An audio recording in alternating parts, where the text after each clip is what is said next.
अस्सलाम वालेकुम नाज़रीन, मैं हूं अलवीना और आप देख रहे हैं मेरे यूट्यूब चैनल। अनफॉर्चुनेटली दो अफसोसनाक खबरों के हवाले से डेवलपमेंट्स मौजूद है मेरे पास। एक जो खबर है वो बीएलए के हवाले से कुछ इंकिशाफात हुए हैं। दूसरी खबर जो है वो सिंधु देश के हवाले से कुछ इंकिशाफात हुए हैं और सामने आए हैं। दोनों ही सेपरेटिस्ट ग्रुप्स हैं और दोनों ही हमेशा से पाकिस्तान के खिलाफ काम करते रहे हैं। माजी में ये देखा गया है कि दोनों जो सेपरेटिस्ट ग्रुप्स हैं, मिलिटेंट ग्रुप्स हैं, ये कभी कभार तो ताकत पकड़ लेते हैं और कभी कभार ये बिल्कुल सफाई हस्ती से मिटते दिखाई देते हैं। लेकिन अनफॉर्चुनेटली जैसे ही महसूस होता है कि शायद ये मिलिटेंट विंग्स जो हैं अब इनका कोई जो है नामो निशान नहीं है, लेकिन ऑल ऑफ अ सडन हमले होते हैं और खबरें आती हैं और एक बार फिर दिखाई देता है कि ये अब भी मिलिटेंट विंग्स मौजूद हैं। सबसे पहले हम बात करेंगे कल की प्रेस कॉन्फ्रेंस के हवाले से जो कि बलूचिस्तान में की गई। बलूचिस्तान की जो बलूचिस्तान गवर्नमेंट की स्पोक्स पर्सन है फरा अजीम शाह साहिबा, उन्होंने प्रेस कॉन्फ्रेंस की और बहुत सारे इंकशाफात किए। सबसे पहले तो उन्होंने बताया कि 16 मई को एक खुफिया इतलात के मुताबिक छापा मारा गया, छापा तुर्बत में मारा गया और एक नूरजहां नामी खातून जो है वो अपने एक पार्टनर के साथ उसको अरेस्ट किया गया और जो उसका पार्टनर है उसका नाम अभी तक मंजर-ए-आम पर सामने नहीं आ सका और इस औरत की एसोसिएशन जो है मजीद ब्रिगेड बीएलए के साथ है और ये जो है इसकी इसने बहुत सारे और भी इंकशाफात किए और कहाँ कहाँ से कड़ियाँ कैसे जुड़ती हैं वो भी बताया। इनसे क्या क्या बरामद हुआ तो ये बताया गया कि सुसाइड जैकेट बरामद हुई, 9 किलो का बारूदी मवाद जो है इनसे बरामद हुआ, 6 हैंड ग्रेनेड्स जो है बरामद हुए, क्लाशनकोफ बरामद हुई, ये सारी रिकवरी इनसे की गई। और साथ ही साथ जो है उन्होंने मज़ीद और भी बताया कि किस तरीके से जो है हमले प्लान किए जा रहे हैं, किस तरीके से ख़वातीन बलोच ख़वातीन को प्रिपेयर किया जा रहा है, उनका ब्रेन वॉश किया जा रहा है, इनको फाइनेंशली सपोर्ट किया जा रहा है, उनको कम्प्लीटली तैयार किया जा रहा है कि वो खुदकुश हमले करें। हाल ही में हमने देखा कि रमज़ान मुबारक में किस तरीके से एक बलोच लड़की जहन्नम वासिल हुई और अनफॉर्चुनेटली इसको जो बीएलए के कारकुनान है वो मनाते दिखाई दिया। उन्होंने कहा कि हिस्ट्री बन गई, ये हिस्ट्री है और ये हमेशा से हिस्ट्री में याद रखा जाएगा कि कुर्बानी दी एक 2 बच्चों की माँ ने। अनफॉर्चुनेटली बहुत ही अजीब व गरीब सी ये बात थी। चाइनीज़ ऑफिशल्स बेचारे जिनके ऊपर हमला किया गया, यंग टीचर्स थी।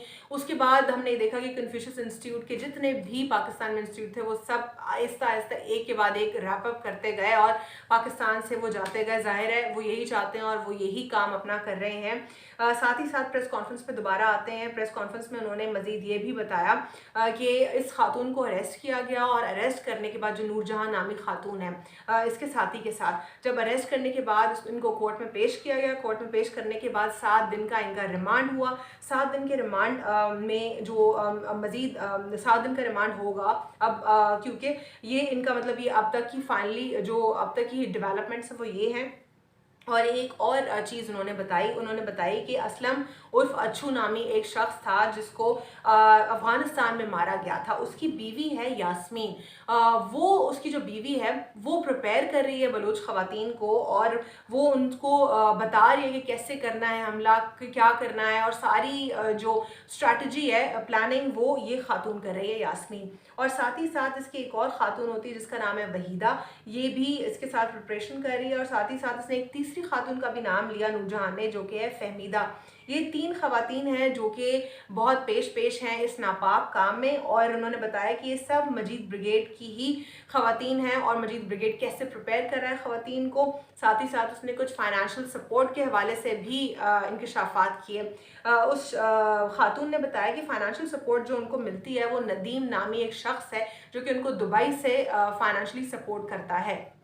एक बार फिर वाज़े हो गया, ज़ाहिर है सबसे पहले तो ये जो ग्रेनेड और बारूद और ये जितना भी मवाद है जो कि टेररिज्म के लिए इस्तेमाल होगा, इसके लिए एक भारी मिकदार में फ़ाइनेंशियल सपोर्ट या फाइनेंशियल एड की ज़रूरत पड़ती है।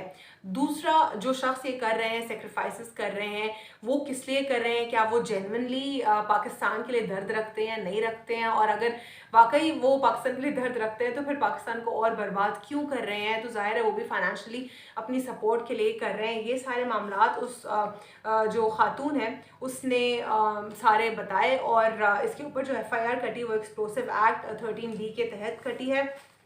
ये कल की डेवलपमेंट्स थी और इसमें जो है एटलीस्ट एक मज़ीद कुछ लोग तो सामने आए।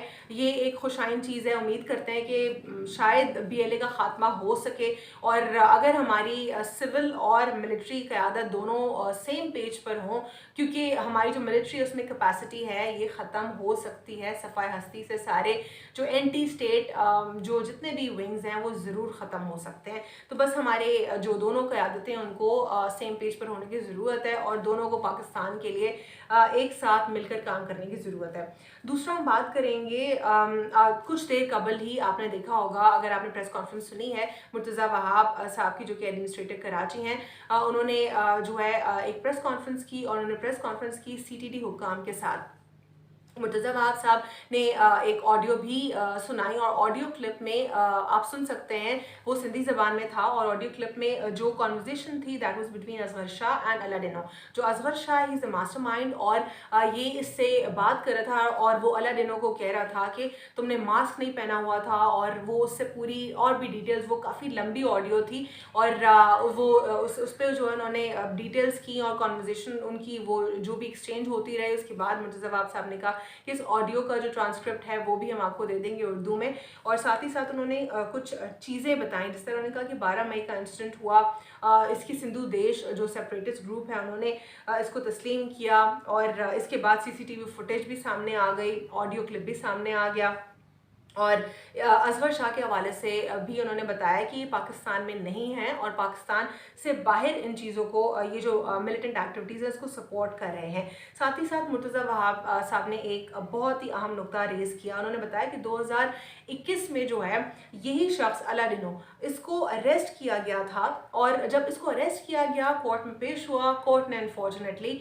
बेल दे दी और बहुत ही एक हम्बल तरीके से एक अपना एक उन्होंने स्टांस रखा मुर्तज़ा वहाब साहब ने। उन्होंने रिक्वेस्ट किया कोर्ट से कि आप बराए मेहरबानी प्लीज़ इनको, अगर इस तरीके की कोई केसेस होते हैं तो हमारी कोर्ट से दरख्वास्त है कि आप उसको ज़रा देख लीजिए और उनको अच्छे से देखने के बाद जो है फिर आप उसके ऊपर कोई फैसले के ऊपर सामने आए। क्योंकि उन्होंने ये रेफरेंस भी दिया कि आर्टिकल 131 जो कि पाकिस्तान पिनल कोड का सेक्शन 131 है, उसके तहत एफआईआर कटी है और ये टेररिस्ट एक्टिविटीज़ को डिफाइन करती है और उसमें क्लियरली ABC जो सारे इसकी क्लॉजेस उसमें चीज़ें मेंशन्ड हैं कि क्या क्या चीज़ें जो हैं वो दायरा इख्तियार में आती हैं, जुरिस्डिक्शन में आती हैं टेररिस्ट एक्टिविटीज़ के, और किस तरीके से जो है कोर्ट को ज़रा अपने मामलात को सख्त और बेहतर करने की ज़रूरत है। क्योंकि वो कहते हैं कि हम तो पकड़ लेते हैं, स्टेट जो हमारी एग्जीक्यूटिव बॉडी का काम है हम तो वो कर रहे हैं, लेकिन उसके बाद अगर हमारे सामने कोई बैरियर आ रहा है और कोई एग्जीक्यूशन, जो एग्जीक्यूटिव बॉडी ने तो अपना कर लिया काम, इन्वेस्टिगेशन करनी थी, एग्जीक्यूशन करनी थी, लेकिन अब कोर्ट से वर्डिक्ट आएगा, जुडिशल सिस्टम जो है हमारा उसकी जो एक रिस्पॉन्सिबिलिटी जुडिशरी की वो अदा करेगी। फिर उसके बाद फर्दर अगर एग्जीक्यूटिव बॉडी अपना काम नहीं करती तो फिर क्वेश्चनेबल है हम। लेकिन साथ ही साथ उन्होंने इसलिए रिक्वेस्ट किया कि कोर्ट इसमें बहुत ज़्यादा कोर्ट की जो है रोल है कि वो किस तरीके से सेपरेटिस्ट ग्रुप्स को ख़त्म कर सकती है, तो उन्होंने इसीलिए इस पर रिक्वेस्ट की और ये बहुत ही वैलिड पॉइंट था उनका। और आपको ये सारी डिटेल्स थी जो कि मुर्तज़ा वहाब साहब ने सीटीडी ऑफिशियल के साथ बैठकर शेयर की और सिंधु देश एक बार फिर से ज़ोर पकड़ता दिखाई दे रहा है। अनफॉर्चुनेटली कराची में तीसरा धमाका हुआ है। आपको याद होगा लगभग एक माह में रमज़ान मुबारक में किस तरीके से बीएलए की एक खातून ने हमला किया और उसके बाद अब ये कराची में 2 हमले हुए। कराची में टोटल 3 हमले हुए। पहला बीएलए की खातून की तरफ से किया गया खुदकुश धमाका, दूसरे जो 2 कराची में ब्लास्ट किए गए, मोटरसाइकिल का इस्तेमाल करके किए गए। 6 दिन के यानी पहले एक ब्लास्ट हुआ, फिर उसके 4 दिन के बाद दूसरा ब्लास्ट हुआ। दोनों सदर की ही आसपास की जो जुरिस्डिक्शन थी वहाँ पर हुआ। पहले वाले ब्लास्ट में एक जो शख्स है वो शहीद हुआ और 9 ज़ख्मी हुए।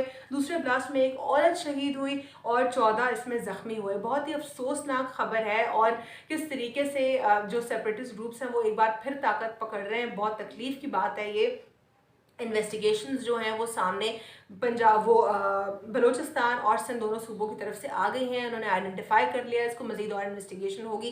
काउंटर टेररिज्म डिपार्टमेंट अपना काम कर रहा है, एजेंसीज इसके ऊपर अपना काम करेंगी, लेकिन एग्जीक्यूटिव बॉडी ने अपना जहाँ पे काम किया, तो साथ ही साथ जो जुडिशरी है उसको भी अपना काम ठीक से करने की सख्त ज़रूरत है, ताकि इस तरीके के जो मामलात हैं वो अनफॉर्चुनेटली वो जोर ना पकड़ सकें, और जो एंटी स्टेट जो जितने भी कार्रवाइयाँ कर रहे हैं लोग वो कैफरी किरदार तक पहुँच सकें। और ये सारा सिनेरियो अब तक का है, जिसमें हम ये भी देख रहे हैं कि किस तरीके से पॉलिटिकल इंस्टेबिलिटी का तो शिकार है पाकिस्तान, ऑन एंड ऑफ रहता है अनफॉर्चुनेटली, लेकिन इकोनॉमिक इंस्टेबिलिटी का भी बदतरीन शिकार होता जा रहा है। और डॉलर जो है वो 200 से भी ऊपर जा चुका है, 200.17 तक जो है डॉलर इंटर बैंक मार्केट में इट्स अगेंस्ट दी डॉलर। मतलब ये बहुत ही बुरी खबर है। खान साहब की एक माह की हुकूमत थी, बहुत ज़्यादा उनको क्रिटिसाइज़ किया गया 3 साल में कि आपने कुछ नहीं किया, आप नाअहल हैं, डॉलर 105 पर पहुंच गया, और बहुत ही बुरी खबर है ये। लेकिन अब वो 3 साल में अगर 105 तक पहुंचा, अब एक माह में 200 से तजावुज़ कर चुका है। हमारे लिए सोचने का मकाम है, क्या हम श्रीलंका की तरफ मज़ीद क्राइसिस की तरफ जाएंगे, या जो दीगर स्टेट्स हैं हम उन्हीं की तरह क्राइसिस की तरफ जाएंगे, या हम अपने आप को संभालने की कोशिश करेंगे और संभाल लेंगे। सबसे पहले इन टेररिस्ट ग्रुप्स को ख़त्म करने की सख्त ज़रूरत है। अगर ये टेररिस्ट ग्रुप्स या मिलिटेंट ग्रुप्स रहे तो ना तो कराची स्टेबल रहेगा, ना ग्वादर पोर्ट ठीक से डेवलप हो पाएगा, और पाकिस्तान इकोनॉमिक एक्टिविटीज़ को अपने प्रॉस्पर नहीं कर सकता। पाकिस्तान इसी तरह भीख मांगता रहेगा, या फिर पाकिस्तान कशकोल लेके दीगर जो इदारे हैं वहाँ पर लोन्स लेता रहेगा। हमें सबसे पहले ग्वादर पोर्ट की इम्पोर्टेंस की बहुत ज़्यादा जानने की ज़रूरत है। हमें अपनी जियो स्ट्रेटेजिक लोकेशन को जानने की ज़रूरत है कि किस तरीके से हमारा खित्ता जो है अल्लाह की तरफ से एक ऐसे खूबसूरत जगह पर मौजूद है कि अगर BRI में हम कम्प्लीटली बेहतर तरीके से अपना रोल प्ले करते हैं तो हम कितना ज़्यादा इससे जो है अपने लिए फ़ायदे तलाश कर सकते हैं, ढूंढ सकते हैं। और ना सिर्फ ये जो एक अप्रोच है कि चीन के लिए फ़ायदेमंद होगा, ऐसा नहीं होगा, पूरे रीजन के लिए तो होगा, लेकिन पाकिस्तान के लिए बहुत ज़्यादा मुफीद होगा। उम्मीद करते हैं कि ये सारे लोग जो पाकिस्तान के दुश्मन है, अल्लाह इनको नेस्त नाबूद करे और हमारी जान छूटे इन लोगों से, और पॉलिटिशियंस को अल्लाह तौफीक दे। मैं तो यही कहूँगी, हर 2 घंटे बाद लाइट जा रही है, अजीब सा माहौल बना हुआ है, ना आप पढ़ सकते हैं, ना आप कोई काम कर सकते हैं, आपका पूरा रूटीन डिस्टर्ब्ड है। मतलब दिल से इतनी तकलीफ़ जो है, मैं उस तकलीफ़ का इजहार नहीं कर सकती कि मैं कितना ज़्यादा तकलीफ़ में अपने मुल्क के हालात देखकर। और कभी कभार तो फ्रस्ट्रेशन से रोना आता है कि ये कैसा मुल्क है, कैसे लोग हैं, किस तरह नोच रहे हैं हमारे मुल्क को। बहुत ज़्यादा तकलीफ़ होती है। अगर आप पाकिस्तानी हैं या ओवरसीज़ पाकिस्तानी है, पाकिस्तान के लिए ज़रूर दुआ करें, या फिर आप मुसलमान हैं पाकिस्तान से नहीं भी हैं तो पाकिस्तान के लिए ज़रूर दुआ करें। मेरे तो बहुत सारे नॉन मुस्लिम फ्रेंड्स भी हैं जो कि मेरे लिए भी दुआ करते हैं, हमारे मुल्क के लिए भी दुआ करते हैं, क्योंकि हम इंसान होने के नाते अगर एक दूसरे के लिए दुआ करते हैं तो हमें नहीं पता कि हमारे लिए कौन किस वक्त दुआ कर रहा है। और यही चीज़ है जो मैंने नोटिस किया है और मुझे इन रिटर्न मिल रही होती है। आप लोग भी कोशिश करें कि पाकिस्तान के लिए ज़रूर दुआ करें। अल्लाह हाफ़िज़। God bless.